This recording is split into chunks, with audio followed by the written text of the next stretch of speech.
Confidence doesn't usually collapse in a single moment of crisis.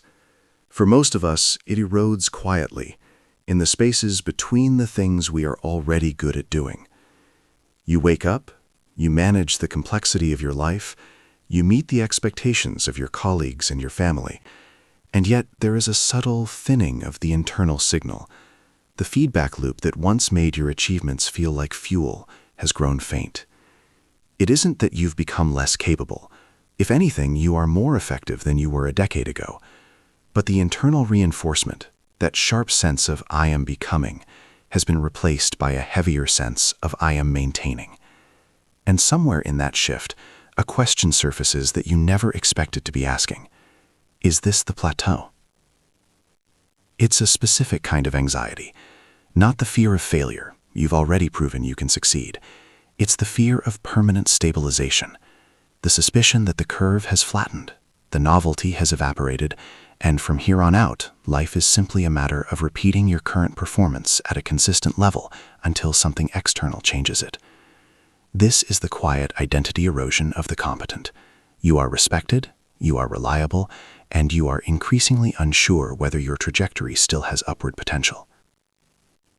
In your 20s and early 30s, confidence was often tied to the speed of your ascent. You were accumulating credentials, recognition, early wins.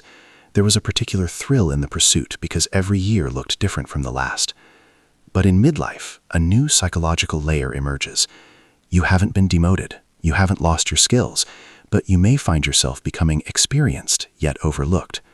Younger professionals move with a frantic urgency you no longer possess, and you wonder if their speed is being mistaken for superior value.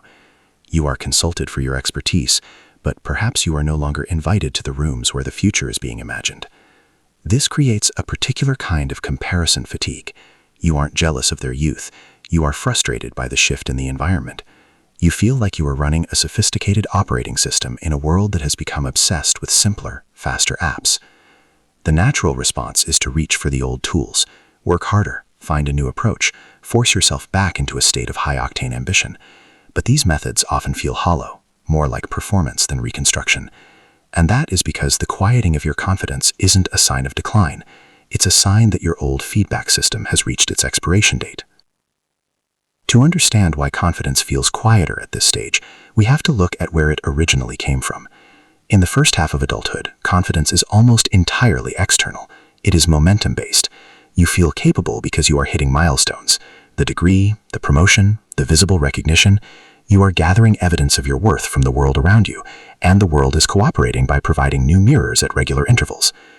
But by midlife, those milestones have either been achieved or they've lost their power to surprise you. You've seen the patterns. You know how most of the cycles complete.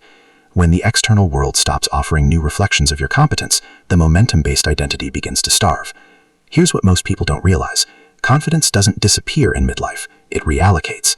The system that once generated it, fast feedback, external milestones, the feeling of accelerating upward, that system no longer produces the same return. And when people notice the return declining, the instinctive conclusion is that something is wrong with them.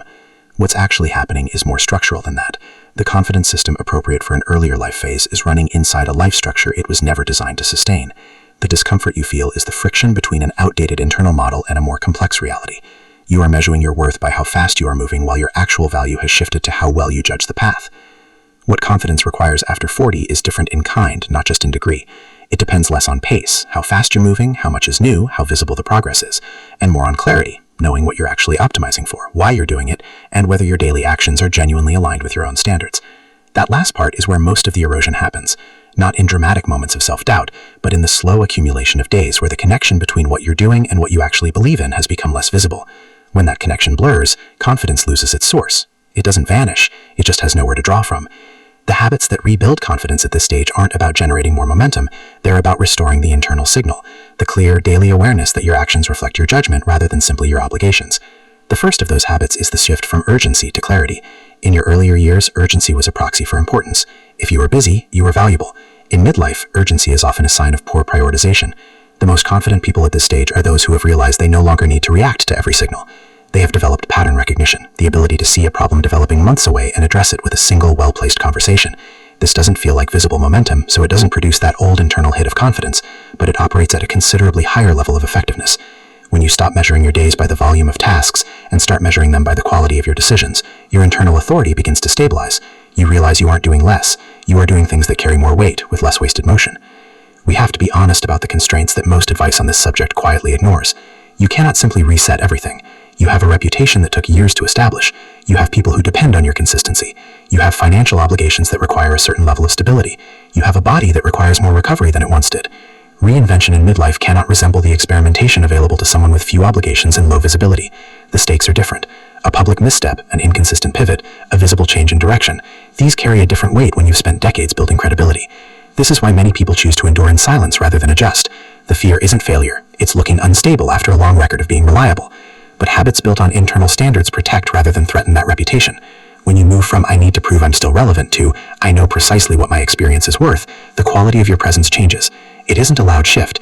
It's a change in frequency, in how you hold yourself in rooms, in decisions, in the way you engage with uncertainty. That shift is perceptible to the people around you, even when it's invisible to you.